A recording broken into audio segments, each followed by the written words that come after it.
Khan here, 4 seconds out. Pleasure to be in the company of Jeff Powell MBE for the Daily Mail. Jeff, been a while since I've seen you. Good to see you here. Didn't think I'd see you in Miami for Anthony Joshua versus Jake Paul. Well, we have to move with the times. I'm not as kind of hysterically aghast about great events being put on and how they're supposed to ruin boxing. I just don't buy into that. I can understand that you don't want it to become the major thing. You still want the world heavyweight title and the great regular fights to dominate the sport, but somehow despise someone being able to not only make a lot of money, but to reach so many people that it is exciting another generation for people to be interested in boxing. You might say for the wrong reason, but how can there be a wrong reason?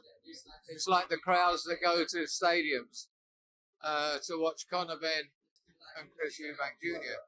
We'll be happy about, if you want to be unhappy about this, you should be unhappy about that. And that actually was an appalling fight, both of them. So they did more damage to boxing, drawing over 60 million people on Netflix does. So having said all that, is it a mismatch? We would imagine so. And I certainly, it would be to the detriment of the sport if Jake Paul got seriously badly hurt, which is a possibility. But I think this is a very smart young man. As Anthony Joshua himself said, this is a smart man. To denigrate those who think he's some kind of a nutcase. He's a nutcase who's certainly going to be half a billionaire before he's 30. But he does put on a great show. He also showed an unexpected compassion with Mike Tyson for all his braggadocio. When it was clear that Mike was in trouble getting through the fight, he started just doing this to him instead of this to him, and coaxing him through a couple of rounds. And actually, just before the end came, Mike was having such trouble getting back to his corner that Jake got up and went over to him to help him back to the corner, and his trainer had to pull him in one side away and say, "You're not allowed to do that. You'll get disqualified." But he was compassionate. There's a very bright young man doing things that excite people. 70,000 people at the Spurs, the Tottenham Stadium. Is what's better to have maybe 70 million people watching a form of boxing on Netflix. I can't see that that's doing any harm to the sport at all. Is this the type of fight that's befitting of AJ's career? He's a guy who's very concerned about legacy and his image, and he talked about the credit he hadn't received from the public, specifically the British public. Is this the type of fight that, one, AJ should receive credit for, and two, adds or detracts to his legacy, taking this fight with Jake Paul? What will detract from his legacy if he gets knocked out? And his punch resistance is in question. Whether it was in question enough for a heavyweight come cruiserweight, a light heavyweight come cruiserweight to knock him out, we don't know. Probably not, almost certainly not. But if he puts in a bad performance, and if he actually to get hurt or even lose, it would be a catastrophic exclamation mark at the end of his career. It's a risk he's taking for the money. No one argues that this is mostly about money, but it's also a big occasion. And I think he's looking, apparently not his biggest payday of his career, but I think he's looking at the market and recognition. So, good luck to him. I hope this isn't the end of him on a low. Do you worry that Jake Paul could find himself on the end of a serious injury, given the devastation that Anthony Joshua has caused? Still, maybe not in his peak as he might not be in now, but in the past, he's still a fighter that can throw. He's still a fighter that has heavy shots and can throw in combinations. He's still a fighter who has desire. He's taken himself to Alexander Usyk's team to try and better himself. Do you worry about what Jake Paul could end up taking from the former unified heavyweight champion of the world? If he's going to get knocked out, I hope it's with one punch. It's I can't see that he would take a sustained beating, because if AJ's in great shape and if he starts briskly and lands a big shot, then he probably be over very quickly. And Jake's not going to be in any worse shape than Nagano when AJ did that to him. I think there's a lot of hysteria and alarms about this. Got to take it for what it is. Look at the occasion as a big event, and hope all is well. Do you buy into this, of course, unconfirmed, but theory, rumor, that has been dispelled multiple times by Jake Paul and its team? People are suggesting that the fight might be scripted in some way. Do you feel that could be a possibility, that that's even something that should be discussed? I would be surprised. And AJ himself, he said, this is not in my contract, and my intention is to knock him out as quick as possible. And in many ways, given the dangers that you've expressed, that would probably be the best outcome.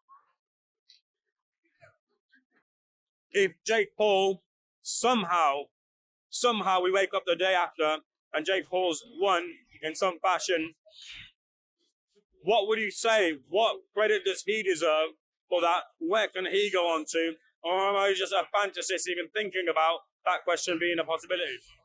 If he were to win this fight, he'll be in the top 10 of all the rankings, and he'll be a valid contender for the world heavyweight title fight if he wants to be. He's never said that the belts bother him, but I think if he suddenly found himself at number 7 in the WBC and a chance to whoever they're going to replace Usyk with, even I can't do the alphabet. He find himself in a position as a mandatory challenger, I guess he'd take it. And who's scary? And Tyson Fury was even bigger, but was almost beaten by Nagano.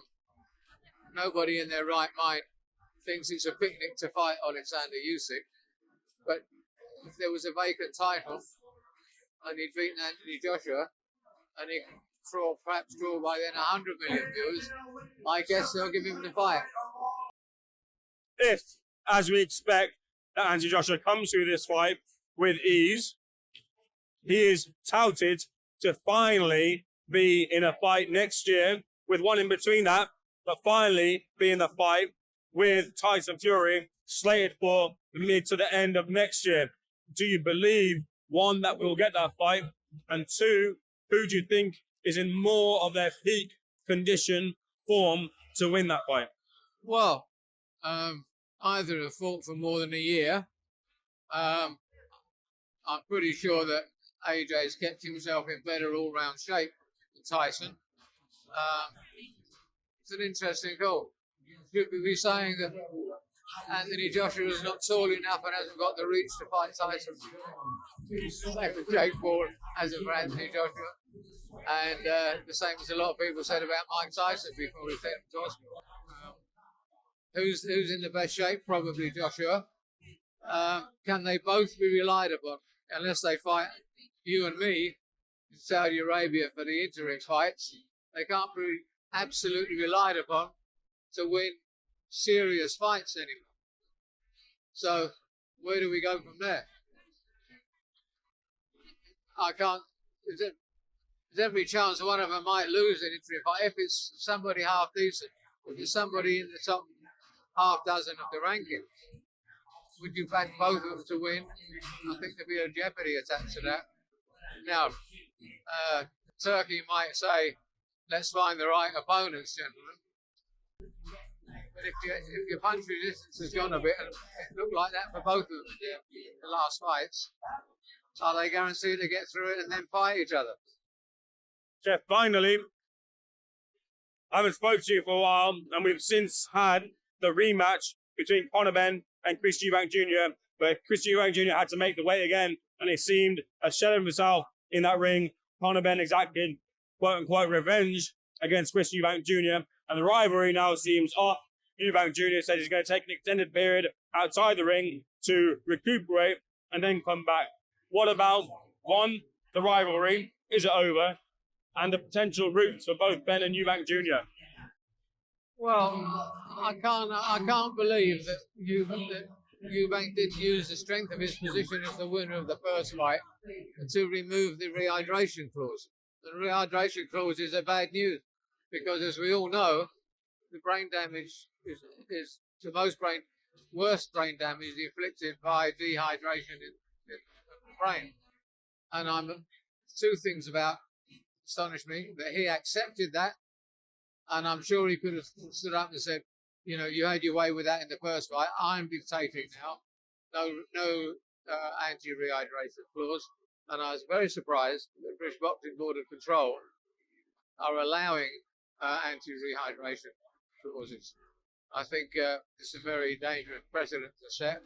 Not that precedent had before, but I think that's putting people more at risk than Jake Paul is on Friday night. Jeff Powell, MBE of Daily Mail, appreciate your time. Thanks so much. Great to see you again on the scene too. Thank you.